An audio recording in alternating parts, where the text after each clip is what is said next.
उज़्बिल्लाहिमिनश्शैतानिर्रजीम बिस्मिल्लाहिर्रहमानिर्रहीम तस्बीह अल्लाह ताला की दुरूद व सलाम आखिरी नबी हज़रत मोहम्मद सल्लल्लाहु अलैहि वसल्लम पर। मैं राय आबिद अली खरर रास्त नुक्ता के फ़ोरम से हाज़िर खिदमत मेरे देखने और सुनने वालों को सलाम। आज का हमारा मौजू है कि खातून से रिश्ता तय करते वक्त किन बातों को मद्देनज़र रखना चाहिए। हम ये भी कह सकते हैं कि खातून रिश्ते के लिए खातून को देखने का क्या मतलब है। शादी का तसव्वुर तकरीबन दुनिया की तमाम ममालिक, तमाम मज़ाहिब, तमाम कबाइल में मौजूद है। मुसलमानों में भी एक शादी का तरीक़ेकार मौजूद है जो कबल इस्लाम भी मक्का में राइज था। मक्का में कई तरह के निकाह मौजूद थे जिनमें सबसे बेहतरीन यह था जिनको नबी करीम सल्लल्लाहु अलैहि वसल्लम ने पसंद फरमाया, जो आज भी मुसलमानों में राइज है, जिसमें एक मुसलमान औरत और मुसलमान मर्द एक साथ अल्लाह के बताए हुए रास्ते पर चलने का अहद करते हैं, उसके मुताबिक ज़िंदगी गुजारने का अहद करते हैं। तमाम मामलात दुनियावी और दीनी, बच्चों की तरबियत, पढ़ाई सब करने का अहद करते हैं कि हम अल्लाह के बताए हुए रास्ते के मुताबिक चलेंगे। इस दवाजी तल्लक को, इस दवाजी रिश्ते को मज़ीद निखारने के लिए और बेहतरीन करने के लिए जो मर्द के रिश्तेदार होते हैं, जो मर्द को बहुत करीब से जानते होते हैं, उसको उसके रहन सहन, चलना फिरना, उसकी तालीम, उसकी तरबियत, उसके काम करने के तरीक़ेकार वगैरह को जानते होते हैं, वो लोग लड़की को, खातून को रिश्ते के लिए देखने के लिए जाते हैं ताकि वो तयन कर सकें कि खातून का मजाज कैसा है, रहन सहन कैसा है, स्वभाव कैसा है, तालीम कितनी है और तरबियत कैसी है। क्या ये तमाम चीज़ें ऐसी हैं कि वो हमारे लड़के के साथ मुताबिकत रखती हैं।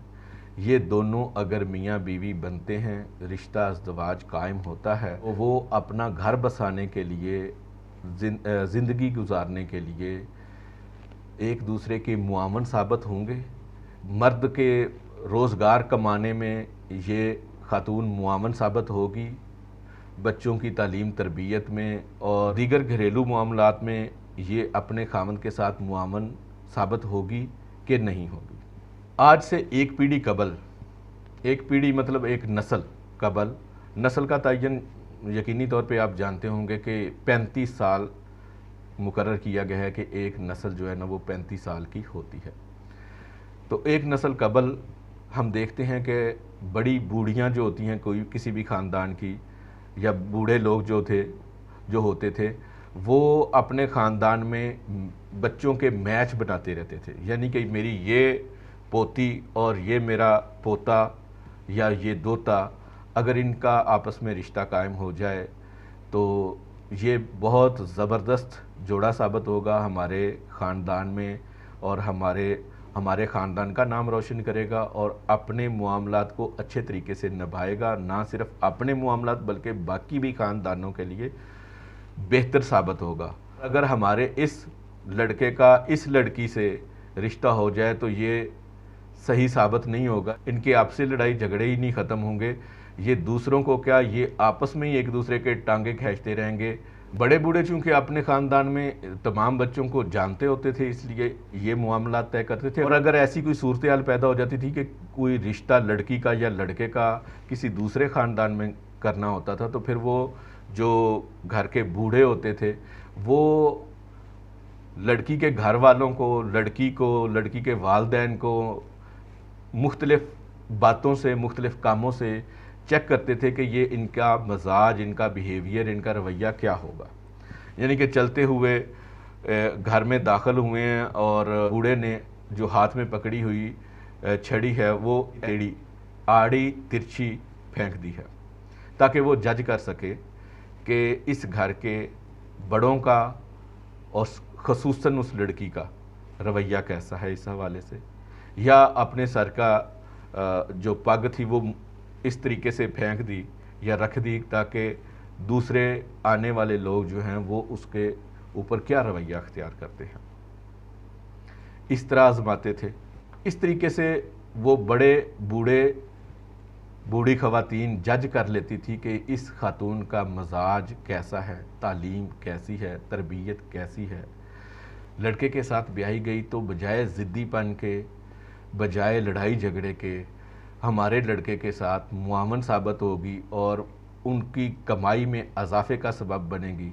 इससे इन दोनों की ज़िंदगियां खुशहाल होंगी, ना सिर्फ इन दोनों की बल्कि इनके बच्चों की भी ज़िंदगियां खुशहाल होंगी। जबकि आज हम इसका मुकाबला करें पुराने दौर के साथ तो बड़ी अजीबो-गरीब किस्म की बातें होती हैं कि लड़की देखने गए हैं तो वो देख रहे हैं कि इनका घर कितना है, इनका घर कितना बड़ा है, ये इन्होंने खाना क्या दिया है, इन्होंने फ्रूट कैसा दिया है, इन्होंने कपड़े कैसे पहने हुए हैं।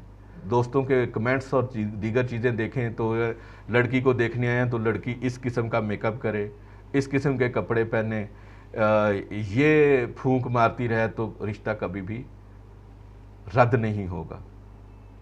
जबकि ये वक्ती बात नहीं है, ये पूरी ज़िंदगी की बात है। वक्ती तौर पर तो किसी को बेवकूफ़ बनाया जा सकता है, लेकिन ज़्यादा देर तो बनावटी रवैया अख्तियार नहीं किया जा सकता, असल रवैया सामने आ जाएगा। ये चीज़ें देखने वाली नहीं हैं, बल्कि देखने वाली चीज़ें ये हैं कि लड़की कितनी पढ़ी हुई है, उसकी तरबियत कैसी है, उसकी पसंद क्या है, वो नौकरी करना चाहती है या घर संभालना चाहती है। अगर आपकी जॉइंट फैमिली है तो वो जॉइंट फैमिली में रहना चाहती है या अलग रहने वाली है।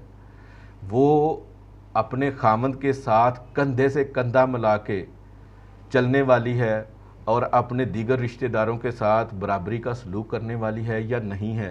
वो बात बात पे लड़ने झगड़ने वाली है, ज़िद्दी है, एतराज़ हर वक्त करती रहेगी या दीगर लोगों के साथ मिलकर चलेगी।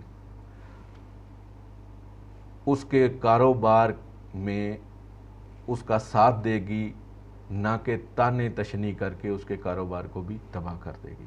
तो इसकी मिसाल हम आज के दौर में आज के हिसाब से इस तरीके से ले सकते हैं कि अगर कोई शख्स नौकरी के लिए किसी कंपनी में जाता है, चलो हम खातून का ही चूँकि ये व्लॉग कर रहे हैं तो खातून की ही मिसाल ले लेते हैं कि अगर कोई खातून किसी कंपनी में नौकरी के लिए जाती है तो वो नौकरी कंपनी के माहौल के मुताबिक, कंपनी के रूल्स एंड रेगुलेशन के मुताबिक करेगी।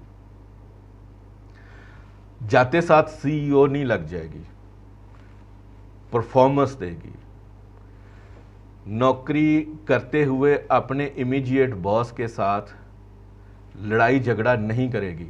अगर वो उसके साथ लड़ाई झगड़ा करती रहेगी तो वो अगर वो शोबा मार्केटिंग का है तो मार्केटिंग ख़त्म हो जाएगी, अगर प्रोडक्शन का है तो प्रोडक्शन ख़त्म हो जाएगी। वो आपस के ही लड़ाई झगड़े करते रहेंगे। इसी तरीके से खातून ने खामद के घर आना है और उसको वो जैसे एक खातून जॉब करते हुए सीईओ की कुर्सी तक पहुंच जाती है, लेकिन वो कंपनी के रूल्स एंड रेगुलेशन के मुताबिक ही चलती है। इसी तरीके से एक खातून जब किसी के घर में ब्याह कर जाती है तो वो उनके रूल्स एंड रेगुलेशन को फॉलो करते हुए सीईओ की कुर्सी तक पहुंच जाती है। बिल्कुल इसी तरीके से ही अगर एक खातून ब्याह कर जाती है तो वो उस घर के रूल्स एंड रेगुलेशन को फॉलो करके अपनी ज़िंदगी को आसान बना सकती है और वक्त के साथ साथ उस घर वालों को भी अगर कोई कबाहते हैं तो चेंज कर सकती है, लड़ाई झगड़े के साथ नहीं, इल्म के साथ। कोई भी कंपनी हो, कोई भी बादशाह हो, अपने नायब के बगैर, अपने नायब के एतमाद के बगैर ना वो कोई फतूहात कर सकता है। अगर कोई कंपनी है तो वो अपनी तरक्की की मनाजिल तय नहीं कर सकती। बिल्कुल इसी तरीके से खातून का किरदार बहुत अहम होता है किसी भी घर के लिए। वो अपने खामद के साथ कंधे से कंधा मिलाकर खड़ी हो जाए तो खुशहाली उस घर में आ जाएगी। अगर वो ज़िद और झगड़ा करती रहेगी तो जो उस घर में पहले है वो भी गायब हो जाएगा। हमारे पंजाब में ये मिसाल दी जाती है कि बेटी पराया धन है, बेटी की शादी होगी तो वो पराई हो जाएगी। तो पराई होके जहाँ पे बेटी जा रही है وہ اس کا اپنا گھر ہے، اس کو بجائے کہ وہ اپنے خاوند کے گھر کو اپنا سمجھنے کے اگر پرایا سمجھے گی تو صورتحال مزید خراب ہوگی۔ یہ چند ایک بنیادی باتیں ہیں جن میں بہت ساری گنجائش ہے، ان کے اوپر مزید بھی بات کی جا سکتی ہے اور ان کے اوپر تنقید بھی کی جا سکتی ہے۔ اب دیکھنا یہ ہے کہ ہم صرف اس کے اوپر تنقید کریں گے یا ان کو بنیاد بنا کر آگے مزید اپنی خاندانی سسٹم کو مضبوط کریں گے، کو سیکھ کر اپنے آپ کو خوشحالی کی طرف لے کر جائیں گے۔ انشاءاللہ تعالی اگلی ویڈیو میں ہم مرد کا رشتہ دیکھنے کے حوالے سے گفتگو کریں گے۔ امید ہے آپ ویڈیو کو لائک اور چینل کو سبسکرائب کریں گے۔